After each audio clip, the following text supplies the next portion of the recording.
BlackFacts.com presents Educational Series, Black History in America. August 1955, Emmett Till. Narrated by Timbuktu.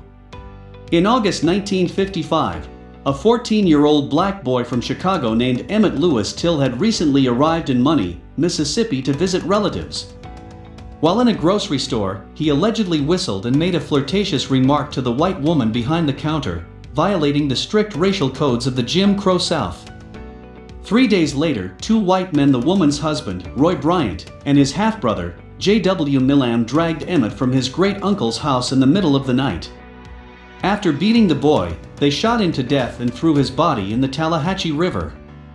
The two men confessed to kidnapping Till, but were acquitted of murder charges by an all-white, all-male jury after barely an hour of deliberations. Never brought to justice, Bryant and Milam later shared vivid details of how they killed Emmett with a journalist for Look magazine, which published their confessions under the headline "The Shocking Story of a Proved Killing in Mississippi." Till's mother held an open casket funeral for her son in Chicago, hoping to bring public attention to the brutal murder. Thousands of mourners attended, and Jet magazine published a photo of the corpse.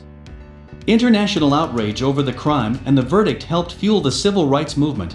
Just 3 months after Emmett Till's body was found, and a month after a Mississippi grand jury refused to indict Milam and Bryant on kidnapping charges, a citywide bus boycott in Montgomery, Alabama would begin the movement in earnest. The brutality of his murder and the fact that his killers were acquitted drew attention to the long history of violent persecution of African Americans in the United States. Emmett Till posthumously became an icon of the civil rights movement.